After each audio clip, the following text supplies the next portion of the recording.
नमस्कार, मैं हूं अभिषेक पांडे। गुजरात एक्सक्लूसिव के द एक्सक्लूसिव शो में आप सबका हार्दिक स्वागत करता हूं।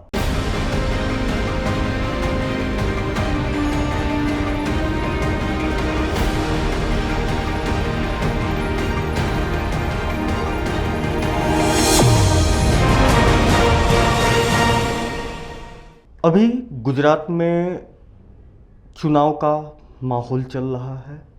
हर तरफ चुनाव और चुनाव से जुड़े हुए अलग अलग मुद्दों की चर्चा है, जिसमें पिछले कुछ दिनों से गुजरात में और उसमें भी मुख्यतः गुजरात के सौराष्ट्र और मुख्य मध्य गुजरात मतलब अहमदाबाद गांधीनगर के आसपास के विस्तार में एक आंदोलन मूवमेंट कह सकते हैं, उसकी शुरुआत हुई है।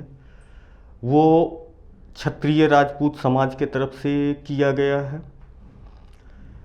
वो आंदोलन शुरू करने के पीछे कारण ये है कि मौजूदा सरकार भाजपा, उसके एक केंद्रीय मंत्री हैं पुरुषोत्तम रूपाला जी, जो अभी राजकोट से भाजपा के उम्मीदवार भी हैं।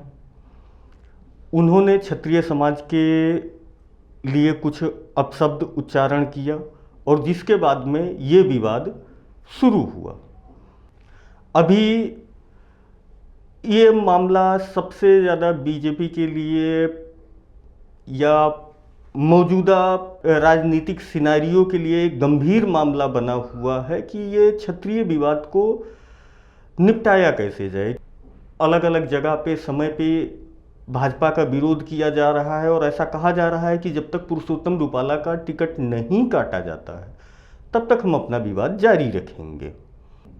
ये मुद्दा अहमदाबाद का ही है, राजपूत समाज का ही है, एक राजपूत महिला का है कि किस तरह से उस महिला का जो राजपूत समाज आज राजकोट से लेके गांधीनगर तक कोई आत्मदाह करने की बात कर रहा है, कोई जौहर करने की बात कर रहा है, कोई जो है रोड पे निकल के जो है दंगा करने की बात कर रहा है, लेकिन उसी राजपूत समाज की एक महिला का उसी राजपूत के समाज के द्वारा किस तरह से शोषण किया गया है, ऐसा एक मामला मेरे सामने आया है। और ये एक मामला तो मेरे सामने आया है, समाज में जो देखते हैं, जानते हैं, मौजूद हैं, उनके सामने हजारों ऐसे मामले मिलेंगे। लेकिन ये एक मामला मैं उदाहरण के तौर पे पेश करना चाहता हूं, क्योंकि इसमें वो लोग इन्वॉल्व हैं जो आज ये सामाजिक आंदोलन राजपूत समाज का चला रहे हैं। उन्हीं लोगों ने किस तरह उस महिला का शोषण किया जो सुरेंद्र नगर जिला जो है, अहमदाबाद से आगे एक सुरेंद्र नगर जिला आता है, सुरेंद्र नगर के एकदम इंटीरियर भाग से, एक ऐसी जगह से कि जहां आज भी न ठीक से रोड पहुंचा है, न सरकारी बस पहुंचती है, उस जगह से वो महिला निकल के आती है, उच्च शिक्षा हासिल करती है। उस समाज से निकल के वो महिला सारे संघर्ष करते हुए आके अपना मास्टर पूरा करती है, ग्रेजुएशन करती है, पीएचडी करती है और उसके बाद में वो अपनी नौकरी लेती है गुजरात यूनिवर्सिटी के अंदर। हमारे साथ अभी मौजूद है रंजनबेन गोहिल। उनसे ही उनकी पूरी घटनाओं को समझेंगे, जानेंगे। नमस्कार रंजनबेन। नमस्कार। सबसे पहले मुझे आप अपने बारे में बताइए, आपका बैकग्राउंड क्या है, आपका परिवार क्या है, किस तरह से आप अहमदाबाद आए, आपकी पढ़ाई लिखाई कैसे हुई, मुझे ये विस्तार से जानना है आपसे इसके बारे में। मैं सुरेंद्रनगर के पाटड़ी तालुका के मीठाकोटा गांव की लड़की हूँ। मेरा गांव रण के विस्तार में आया हुआ है और मेरा गांव के पास रण ही आता है। मैं इतना स्ट्रगल करके आई थी। जब मैंने बीए किया तो मेरा अभी था, मेरा पति ने भी मुझे छोड़ दिया था। तो कहते हैं बेटी बचाओ बेटी पढ़ाओ, तो मेरे पापा ने कहा बेटी बचाओ बेटी पढ़ाओ, इसलिए मैं तुम्हें पढ़ाना चाहता हूँ कि तुम अपने दम पे कुछ कर सको। मेरे पापा ने मुझे इतना सपोर्ट दिया, मैंने बीए की, एमए की, बीएड की, एमफिल की, पीएचडी की। और मेरे पापा, जब मैं पीएचडी कर रही थी तभी मेरे पापा का देहांत हो गया। मेरा भाई भी नहीं है, मेरी बहनें हैं, मेरी एक माता है और एक काका है। मैं गांव में थोड़ी सी खेती है और अब मेरी माता एक दुकान चला रही है। मैं ये बात इसलिए कह रही हूँ कि लोग कहते बेटी बचाओ बेटी पढ़ाओ, तो वही सही है। जो बेटी पढ़ी होगी तो आगे निकलेगी और आगे कुछ कर सकेंगी। तो ये सब कुछ मैंने किया और मैं नाड़ोदा राजपूत की लड़की हूँ। कौन से राजपूत? नाड़ोदा राजपूत। ठीक है, ये सुरेंद्रनगर जिला में ही होते हैं या और दूसरे जगह? और जगह पे होते हैं। ठीक है। आपके समाज में ये जो राजपूत समाज है, कौन सा? नाड़ोदा राजपूत। नाड़ोदा राजपूत, इसमें कितनी पढ़ी लिखी लड़कियों की तादाद है? अभी तो समाज में कुछ अच्छा सा बदलाव आया है, लेकिन जब मैं पढ़ती थी तब तो 10-12 धोरण में कोई लड़की नहीं पढ़ रही थी। 10वीं 12वीं हाँ, क्लास में, मतलब धोरण हाँ, मतलब क्लास, क्लास 10वीं 12वीं हाँ, क्लास में क्लास जब आप में पढ़ती थी तब तो मैंने वो एक लिमिट हुआ था। लिमिट हुई करती थी। वहां से 12वीं आपने कहाँ से किया था? वो विरमगाम से। विरमगाम से? हॉस्टल में रह के पढ़ते नहीं, मेरे मामा के कर रही थी। अच्छा। वो जब 10वीं कर रही थी तो 10वीं जब खत्म हो गई तब मेरी शादी हो गई थी सर। और मेरी कहानी इतनी संघर्ष भरी है, जब 10वीं करी तो मुझे आगे पढ़ना था, लेकिन मैंने ससुराल वालों ने ना कह दी कि तुम्हें पढ़ाई करनी नहीं है, पढ़ाई नहीं कर सकती। तब मैंने ऐसा किया कि मुझे पढ़ाई करनी है। तब मैं प्रेग्नेंट भी थी, तो प्रेग्नेंट होके मैंने, जब मेरा 5वां महीना चल रहा था तो मैंने दवाखाना का नाम लेके 4 पेपर तो दे दिए। फिर 4 पेपर दे के 2 पेपर रह गए। तब भगवान से मैंने प्रार्थना की कि मेरी डिलीवरी है तो भी मुझे इतना दुखावा हो जाए कि मैं 2 पेपर और दे सकूं, इसलिए मैं 12वीं पास हो सकूं। तब मैंने ऐसे ही मुझे पेट का दुखा हो गया और मैं दवाखाने जा गई और वहां से मैंने स्कूल में 2 पेपर दे दी। इस तरह से मेरी संघर्ष भरी कहानी है।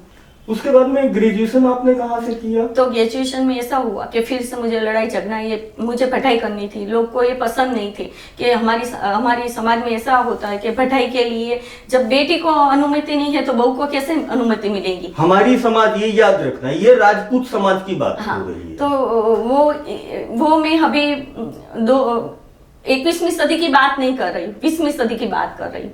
तब जब मुझे पढ़ाई नहीं करनी दी गई तब मैं घर से आ गई कि मुझे पढ़ाई करनी है, और थोड़ा लड़ाई झगड़ा भी हुआ था।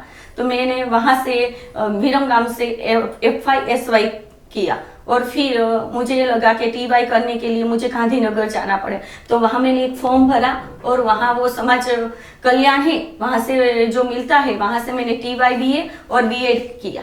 फिर ऐसी पोजीशन हुई कि मेरे ससुराल वाले फिर से मुझे ले गए।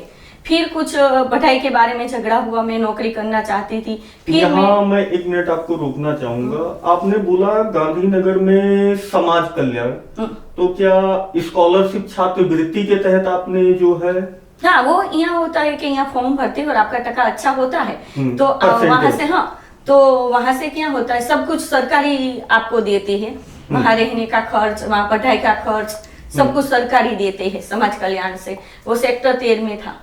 ठीक है, मतलब सरकारी छात्रवृत्ति आपको स्कॉलरशिप मिली, जिसके द्वारा आपने BA के अपने 3rd ईयर को, तृतीय वर्ष को पूरा किया। उसके बाद में फिर आपके ससुराल वाले आ गए। BEd करके मैं ससुराल वाले फिर से ले गए। फिर झगड़ा हुआ कि मैं नौकरी करने चाहती, मैंने BEd किया था। तो BEd किया था तो मैं चाहती थी कि मैं एक अध्यापिका बनूं। मेरा पहले से ही सपना था कि मैं अध्यापिका बनना चाहती थी और एक समाज कार्यकर्ता भी बनना चाहती थी, क्योंकि मेरे पापा ने खूब सेवा की है और मेरे पापा के जो सेवा है उसमें ही मैंने सीखा है कि जब जीवन में आए तो कुछ करके जाए, कुछ सेवा करनी चाहिए, जैसे कि हमारा नाम बना रहे और कुछ हम कर सके। वो मेरा पापा का दिया हुआ मैं एक की सेवा करनी चाहिए तो हमारा जीवन भी उजला बन सकता है। मतलब अगर आप दूसरे के लिए बेहतर करते हो, दूसरे की सेवा करते हो, तो वो हमारे लिए भी अच्छा रहे होता है। फिर मैंने BEd किया और फिर मैं ससुराल गई। फिर मुझे पढ़ाई करनी थी तो फिर मैं आ गई और MA पार्ट 1 2 मैंने पाटन यूनिवर्सिटी में किया, उत्तर गुजरात। हाँ, उत्तर गुजरात। MPhil भी वहां किया। फिर PhD मैंने गुजरात यूनिवर्सिटी में की। फिर मैंने नौकरी यहाँ गुजरात यूनिवर्सिटी में ली। पहला मेरा दूसरी जगह सर्विस कर रही थी राधनपुर में, फिर मैं बीच में मैंने अपनी सर्विस छोड़ दी थी क्योंकि मुझे पीएचडी जल्दी करना था और मेरे पापा जब डेट हो गई थी तो सबकी जवाबदारी मेरे पे घर की आने वाली थी, इसलिए मैंने सोचा कि नौकरी भी उसी समय आने वाली थी भर्ती, तो मैंने सोचा जल्दी से मैं पीएचडी पूरी कर दूंगी तो मैं नौकरी में जल्दी आ जाऊंगी तो मेरा घर परिवार को मैं चला सकूंगी। फिर मैंने गुजरात यूनिवर्सिटी में मैंने नौकरी ली और मैं नौकरी कर ही रही थी। मैंने अच्छा काम, कोरोना में भी मैंने अच्छा काम किया है। रण विस्तार में जो पीएचडी है रण विस्तार की अगरियाओं बहनों के लिए भी मैंने काम किया है, बच्चों के लिए भी काम किया। कोरोना में जब लोग मर रहे थे तब मैं पाटड़ी विस्तार में उसी हॉस्पिटल में जाके सेवा कर रही थी कि जो लोग कोरोना में आते उनको किट देती थी, खाना पिरसती थी। RSS के साथ भी मैंने काम किया है, आजू बाजू का एरिया भी जान रही और सरकार के पास भी मेरा रिपोर्ट है कि मैंने ये सब काम किया है। सरकार ने भी मेरी पीएचडी पे रण विस्तार में जो बस है, बार बस लगाई थी महिलाओं के लिए, पानी के लिए टाका भी दिया था। अभी जो महिलाओं को सब्सिडी पहला मिल नहीं रही थी वो मैंने पीएचडी में कहा था कि महिलाओं को सब्सिडी मिलनी चाहिए, उस सोलर पैनल पे भी सब्सिडी मिल रही थी। और सरकार ने ये भी अच्छा काम किया है कि सरकार जो पहला संस्थाओं में पैसा डालती थी, लेकिन मैंने पीएचडी में ये कहा था कि उनके ही खाते में, महिलाओं के खाते में ही उसकी सब्सिडी आ जाए, वो भी सरकार ने अच्छा काम किया है। अच्छा, मतलब महिलाओं को ये जो डायरेक्ट अकाउंट में पेमेंट हुआ ये आपने पीएचडी में रिकमेंड किया था आपने। और ये अगरिया समुदाय जो है इनको क्या आपने बताया? अगरिया समुदाय के वो स्कूल बस नहीं थी, वो बाहर स्कूल बस भी चालू करी बच्चन। और अभी भी अगरियाओं को बिना किसी को मैं वेतन नहीं लेती हूँ, अपने पैसे से उनको पढ़ाती हूँ अभी भी।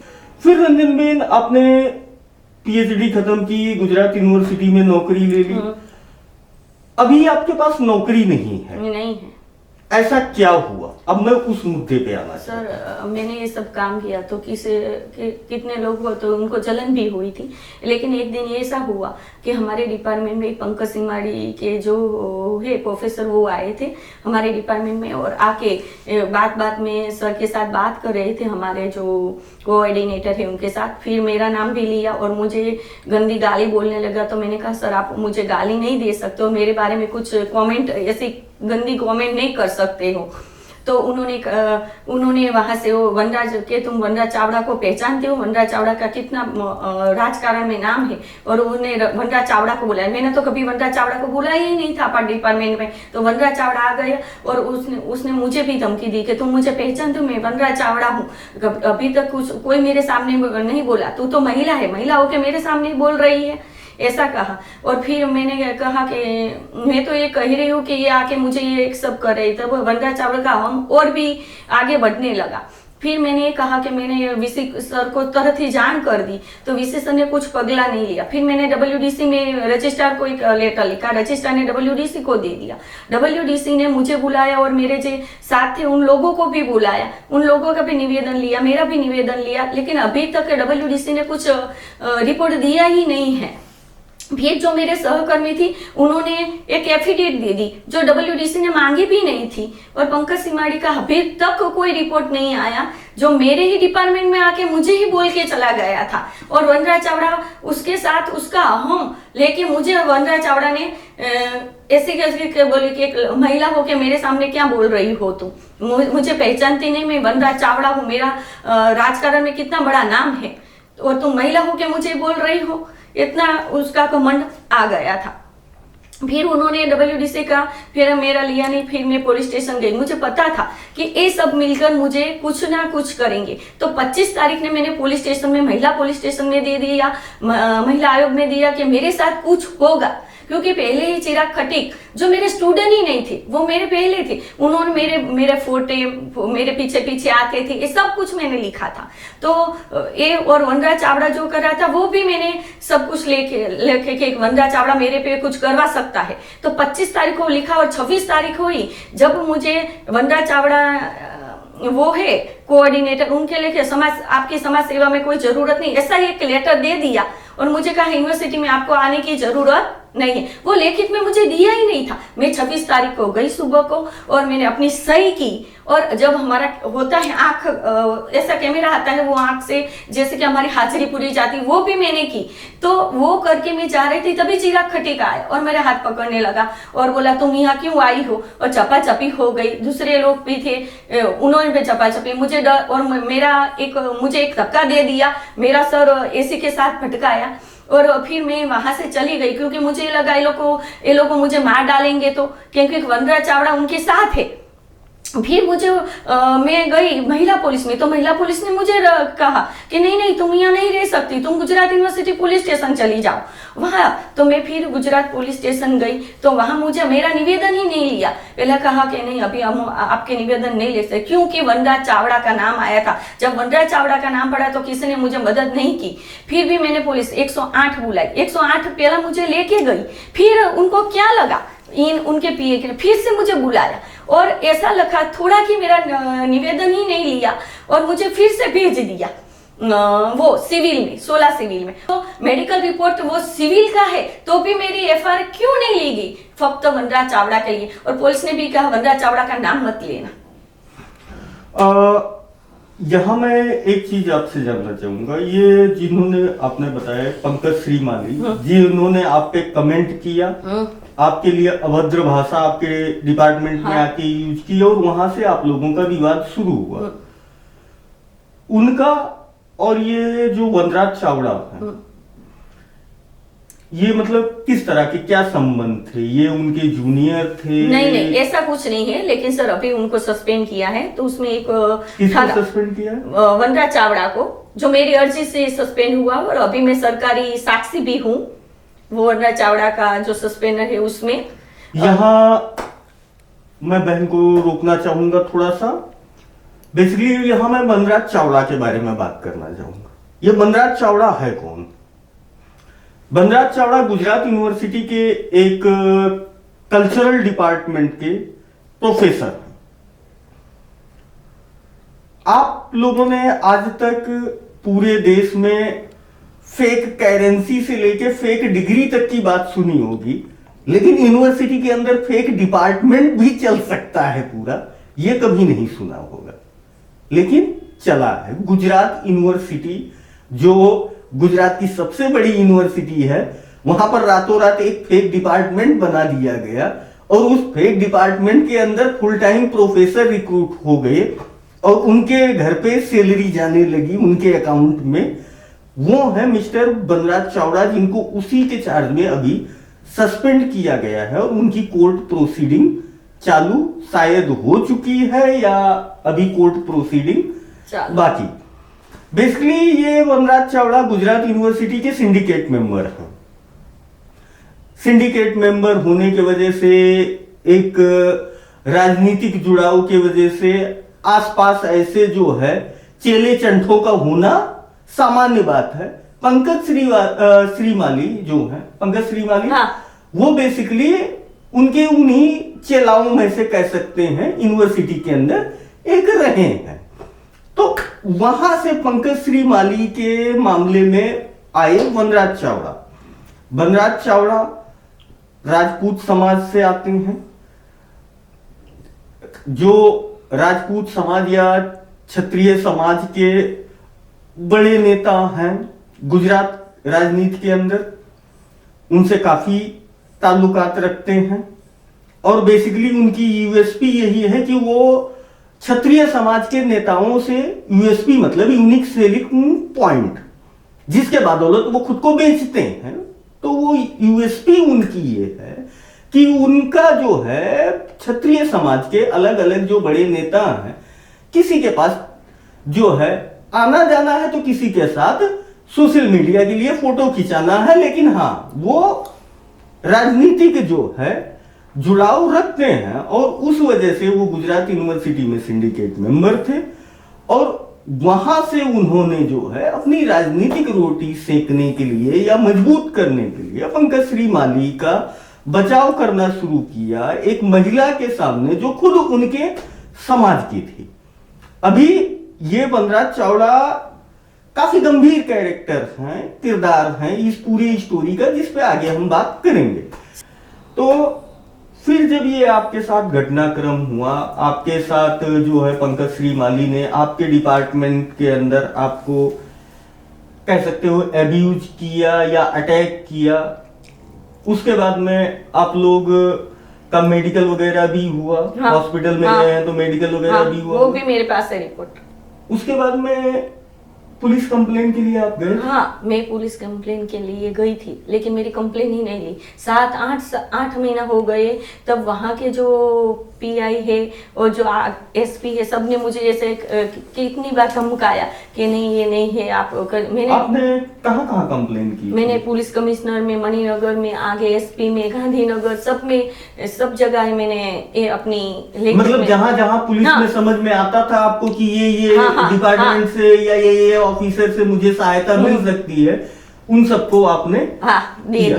क्या आपके पास उन अर्जियों की कॉपी मौजूद है? हाँ, है ना, सभी की है मेरे पास। आप जब मांगे तो मैं प्रूफ दे सकती हूँ। ठीक है। यह अति गंभीर मामला है कि कोई महिला यदि पुलिस स्टेशन में अपनी एप्लीकेशन देती है, आवेदन देती है, अर्जी देती है और पुलिस उस पर कोई कार्रवाई ना करे।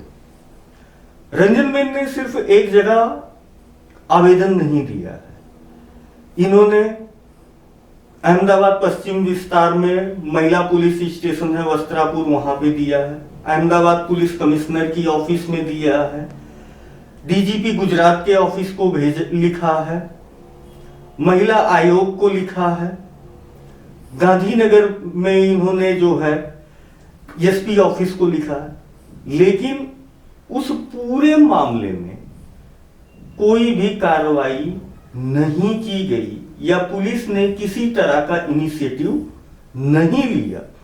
यह अपने आप में सोचने वाली बात है कि गुजरात जैसे विकसित और सभ्य राज्य में अगर ऐसी हरकत पुलिस करती है तो ये सरकार के लिए, गृह मंत्रालय के लिए और सरकार की पॉलिसियों को निर्धारित करने वाले लोगों के लिए अति शोचनीय मुद्दा है कि एक महिला बार बार अलग अलग जगह पर एक ही मामले पे अर्जी करती है, आवेदन करती है, लेकिन उसकी सुनवाई नहीं होती।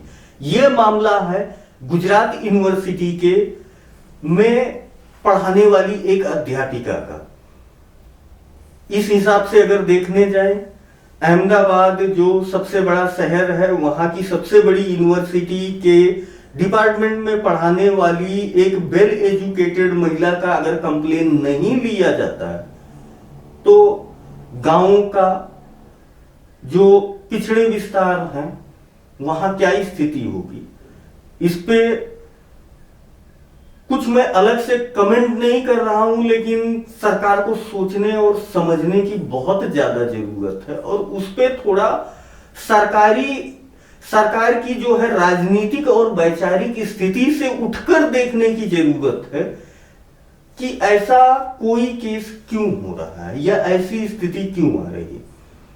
ठीक है, तो अब फिर वहीं से बात शुरू करते हैं। आपने ये सारे पुलिस के जो है अलग अलग जगह पर पुलिस से कंप्लेन किया जिसमें कुछ नहीं हुआ। फिर 8 महीना के बाद एक खाली लिए और वो भी कंप्लेन लेके फिर उन्होंने छोड़ भी दिया पंकज सिमाड़ी को। कुछ आगे कोर्ट में चला ही नहीं, बस थोड़ी सी कलम लग गई, छोड़ दिया। 8 महीने बाद फिर कौन से पुलिस स्टेशन में 8 महीने बाद आपकी कार्रवाई शुरू हुई? वस्त्रापुर में, क्योंकि मैं महीने 15 दिन 10 दिन पे जाती थी, मेरी कंप्लेन लो। मैंने 25 पुरावा दिया कि भाई ये पंकज सिमाड़ी के जो है पंकज सिमाड़ी, उनके जो मुझे दिया ऑडियो भी दिए, जो हमारे लेखित दिए थे वो भी दिए, सब कुछ दिया। फिर उन्होंने लिया, लेकिन एक ही कलम लगा के उन्हें वहां से पुलिस स्टेशन ही ने पंकज सिमाड़ी को रिहा कर दिया। तो मामला बेसिकली ये है कि सभी जगह पर आवेदन करने के बाद में जब रंजनबेन का कुछ नहीं हुआ तो उसके बाद में इन्होंने क्या किया जो आम भारतीय करता है, बार बार उस सरकारी दफ्तर पे अपनी चप्पलें घिसना। इन्होंने आना जाना जारी रखा जो काम कार्रवाई पुलिस को करनी थी, मतलब सबूत इकट्ठा करना, वो रंजन बेन ने खुद करना शुरू किया और ले जा के जो है जमा करना, महिला पुलिस स्टेशन वस्त्रापुर में जमा करना शुरू किया। जो इन्वेस्टिगेशन उन्हें खुद करनी थी, जो कार्रवाई जो जांच पड़ताल करनी थी, वो बेसिकली रंजन बेन पूरा कर रही थी। और 8 महीने के बाद जब पुलिस कह सकते हो थक गई ले लेके जो है सबूतों को, और ये हुआ कि नहीं अब कुछ इसमें हमें करने के लिए नहीं बचा है, तो वहां से उन्होंने पंकज श्रीमाली को बुलाया और उनपे कार्रवाई की। और तब तक शायद सरकार भी बदल चुकी थी, अगर मैं गलत नहीं हूं। कि पुरानी जिसको हम बापू राज के नाम से जानते हैं, बापूइज्म का जो चलता था पुलिस में, वो बदल चुका था। और शायद नई सरकार, भूपेंद्र पटेल की जो नई सरकार है जिसके अंदर काफी सारे बदलाव किए गए, ये सरकार आ चुकी थी, राइट। वहां से आपकी कार्रवाई शुरू हुई। ये खटीक, क्या नाम बताया आपने? चिराग खटीक। चिराग खटीक, ये जो आपका झड़प हुआ था पंकज श्रीमाली के मामले में, उसी मामले में उन्होंने कंप्लेन आप पर किया था, क्रॉस कंप्लेन? नहीं, ऐसा नहीं था। वो मैंने कहा था ना, पंकज श्रीमाली ने, ये चिराग खटीक और सब एक ही एनएसयू में है, चिराग खटीक। तो मैंने कहा था कि पंकज श्रीमाली, ध्यान दीजिएगा, ये एनएसयूआई और भाजपा का गठबंधन है। एनएसयूआई मतलब कांग्रेस की विंग है। तो एनएसयू में था वो, तो ये पंकज श्रीमाली भी वहां का है। तो उन्होंने कहा कि विद्यार्थियों के पास ऐसा कुछ करवाते, इसलिए मैंने 25 तारीख को मुझे पता चल गया था कि मुझ पे कुछ करवाएंगे, और 26 तारीख को ये होगा। मैं 25 तारीख महिला पुलिस में दे के आई थी, और 26 तारीख को जब मैं महिला पुलिस गई तो महिला पुलिस ने कहा यहाँ नहीं आप रह सकते, आप गुजरात यूनिवर्सिटी पुलिस स्टेशन जाओ। ठीक है, Gujarat police university police station आप गए, तो उसके बाद में क्या हुआ? उन्होंने कहा मेरी कंप्लेन ही नहीं ली, और मुझे लगा मैं फिर मुझे 108 ने फोन किया, और 108 लेके मुझे गई, और वहां भी मेरी फरियाद तो ली ही नहीं, खाली सादी फरियाद ले ली, और चिराग खटीक की फरियाद हुई। और मैंने नहीं कहा अभी सोनार जाके मुझे इतना बड़ा समाज के सामने बदनाम किया और मुझ पे अत्याचार किया। ठीक है, तो ये और फिर मैंने ये सब पुलिस में दिया, तो अभी तक कोई कार्यवाही नहीं हुई। साइबर क्राइम में भी हमने दिया, गांधीनगर पुलिस में भी दिया, यहाँ वस्त्रापुर पुलिस में दिया, अभी तक मेरी फरियाद नहीं ली गई है इसमें। मतलब कुल मिला के क्या करती है पुलिस, इसके बारे में इससे ज्यादा कुछ कहने की जरूरत नहीं है। ये सब करके उन्होंने ये किया कि मेरी पीएचडी रोक दी, कि आपको पीएचडी है, वो पीएचडी गलत की है। तो मैं पीएचडी तकेदारी आयोग में क्लीन चिट होके आई गई। तकेदारी आयोग तो आपको पता है कि शिक्षण विभाग, उस शिक्षण विभाग और गुजरात यूनिवर्सिटी का 149 पेज भर के मुझे क्लीन चिट दी है। तो मेरी क्लीन चिट हुई, तो सिंडिकेट सभ्य वनराज चावड़े थे, उन्होंने फिर से मेरी पीएचडी पे ये करवा दिया कि आपकी पीएचडी रुक दी जाए। और वो भी किस दिन, जब मेरा दूसरी जगह इंटरव्यू देने का टाइम आया, जब मैं इंटरव्यू 7 जगह पे वहां थी, मैं एक अकेली ही थी, मुझे कोई भी एक मार्क्स दिए तो भी मैं आ सकती थी, मेरे सामने कोई मेरा क्या कहते दूसरा कोई है ही ना था, मैं एक ही थी, तो भी मुझे 7 कॉलेज में लिया नहीं गया, क्योंकि वहां वनराज चावड़ा थे। और वनराज चावड़ा ने, एक फिर गांधीनगर में गई थी, तब वनराज चावड़ा ने मुझे धमकी भी दी थी, वो मैंने गांधीनगर पुलिस स्टेशन में भी दी। और मैंने गांधीनगर पुलिस स्टेशन को कहा कि वनराज चावड़ा अकेला था और मैं भी अकेली थी, तब मुझे उन्होंने धमकी दी थी, आप सीसीटीवी कैमरा है जो कॉलेज में, उनको ले लो और 10 दिन के अंदर ले लो। फिर भी पुलिस ने कुछ भी कार्यवाही की नहीं। और जब मेरे पे केस हुआ, जब वनराज चावड़ा ने ये भी किया, और वनराज चावड़ा ने ये भी किया कि अब पीएचडी में कुछ नहीं होने वाला है, तो उन्होंने फिर से मेरी नौकरी पे किया कि उन्होंने क्या किया है, उच्चापत। अब जब उच्चापत किसको कहते हैं, जब मैंने कोई ऐसे ही पैसा लिया उसको उच्चापत कहते। मुझे तो गुजरात यूनिवर्सिटी में से मेरा डिपार्टमेंट सेल फाइनेंस है, और सेल फाइनेंस डिपार्टमेंट से मुझे पगार दिया है, और मेरा डिपार्टमेंट महीने में ऑडिट होता था। कितने महीने में ऑडिट हुआ करता था, रजिस्ट्रार वो है उनकी सही होती थी, फिर जो हमारे जो डिपार्टमेंट उनकी सही होती, और फिर बैंक में मेरी सैलरी होती थी। तो मुझे तो मेरे काम की सैलरी मिली है ना, तो उच्चापत कहाँ से आई। फिर भी मेरे ऊपर वनराज चावड़ा ने एक खोटा केस करवाया।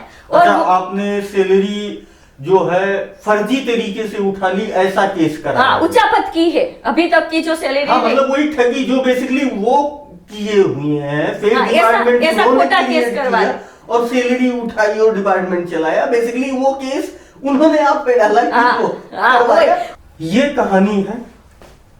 एक यूनिवर्सिटी में आपका पोस्ट क्या था? लेक्चरर थे? नहीं, अध्यापिका। अध्यापिका।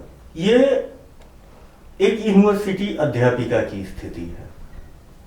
अब तक आप लोगों ने इतना कुछ देखा, सुना, जाना, ठीक है। ये पूरी कहानी मैं लेके क्यों आया था? कहानी लाने के पीछे जिस वनराज चावड़ा का बार बार नाम आ रहा है, वनराज चावड़ा ने ये किया, वनराज चावड़ा ने वो किया, ये वही वनराज चावड़ा हैं जो यूनिवर्सिटी के अंदर दो गनमैन लेके घूमते थे। आपको जान के आश्चर्य होगा, गुजरात यूनिवर्सिटी के जो है वाइस चांसलर को भी गनमैन नहीं मिलता सरकार की तरफ से, लेकिन एक प्रोफेसर को, एक फर्जी डिपार्टमेंट के फर्जी प्रोफेसर को गृह मंत्रालय ने गनमैन इशू कर रखा था और उनके लिए इतना बड़ा थ्रेट था कि यूनिवर्सिटी के अंदर जो है वो गनमैन लेके घूमते। ये देश की बहुत कम यूनिवर्सिटी में या शायद मेरे जानकारी में ऐसा दूसरा कोई उदाहरण नहीं है जहां पर कोई प्रोफेसर जो है बिना किसी एक्स्ट्रा ऑर्डिनरी सिचुएशन के यूनिवर्सिटी के अंदर गनमैन लेके घूमा हो। एक पढ़ाने वाले प्रोफेसर को बाकी सारी चीजें साइड में रख देते हैं। अगर वो सही तरीके से सही डिपार्टमेंट के एक सही प्रोफेसर भी लेक्चरर होते तो क्या यूनिवर्सिटी के अंदर गनमैन लेके घूमना उचित है, वो भी बिना किसी एक्स्ट्रा ऑर्डिनरी सिचुएशन को? लेकिन ये वनराज चावड़ा भाई गनमैन लेके घूमते थे और इन्हें गनमैन किसने दिया था? गृह मंत्रालय ने। गृह मंत्रालय किसका था? बस बापू का था, बापू ने बापू को दे दिया और बापू जो है यूनिवर्सिटी के अंदर फिर बापू बन के घूमते थे। वनराज चावड़ा को सस्पेंड कर दिया गया 3 मई को, ये आने वाली 3 मई 2024 को वनराज चावड़ा का कोर्ट हियरिंग शुरू हो रहा है। उन पे चार्जशीट इस मामले में फाइल हो चुकी है और उन्हीं वनराज चावड़ा के पिताजी करण सिंह चावड़ा वो क्षत्रिय समाज के आंदोलन की अगुवाई कर रहे हैं। उनके सुपुत्र श्री ने एक राजपूत महिला के साथ क्या किया है और उन्हीं राजपूत क्षत्रिय महिलाओं पर पुरुषोत्तम रूपाला के एक, मैं ये नहीं कहूंगा कि वो कमेंट सही था, कमेंट गलत था, जिसको रूपाला ने भी माना। भले वो कवि प्रवृत्ति के आदमी है, काव्यात्मक होके बहे थे, लेकिन उन्होंने माना कि ये गलत बोला है मैंने और बाकायदा उन्होंने बार बार अलग अलग फोरम पर माफी मांगी। लेकिन उनकी माफी ये कुछ तथाकथित जो सामाजिक मुखिया हैं उन्होंने स्वीकार नहीं होने दी और सौराष्ट्र से लेके गांधीनगर के 300 किलोमीटर के बेल्ट में ये लगातार आंदोलन हो रहा है और उसका सीधा सीधा डिमांड है कि रूपाला का टिकट कैंसिल किया जाए। सबको पता है कि रूपाला का टिकट काटना भाजपा के लिए आसान नहीं है, क्योंकि आज के डेट में, आज के तारीख में भाजपा के लिए प्रमुख पाटीदार नेताओं में से वो एक है और अगर रूपाला को घर बैठाया जाता है तो बहुत बड़ा भाजपा के लिए डेंट होगा। इसलिए भाजपा इस मामले को में ये नहीं कर पाएगी, जो उनके पार्टी अध्यक्ष CR पाटिल ने भी बोला कि रूपाला का टिकट नहीं कटेगा, या दूसरे भी नेता इस बारे में यही बोल रहे हैं, या पार्टी का स्टैंड जो है कि रूपाला का टिकट नहीं काटना चाहिए और उसका क्लियर कट है कि रूपाला ने गलती की थी, रूपाला ने माफी मांगी। बात खत्म कर देनी चाहिए। अगर नहीं खत्म कर रहे हैं तो भी भाजपा टिकट काटने की स्थिति में नहीं है, क्योंकि फिर पाटीदार का समर्थन भी गंवाना भाजपा को पड़ सकता है, और पाटीदार समर्थन भाजपा के लिए बहुत मायने रखता है। यह पूरी स्थिति में एक चीज क्लियर है कि रूपाला भाजपा की गले की हड्डी बन चुकी है, और यह पूरा मामला अगर करण सिंह चावड़ा को राजपूत और क्षत्रिय समाज की सही में फिक्र है तो सबसे पहले उनको शुरुआत और आंदोलन अपने घर से शुरू करना चाहिए, और सरकार से जवाब मांगने से पहले उन्हें अपने खुद के बेटे से जवाब मांगना चाहिए।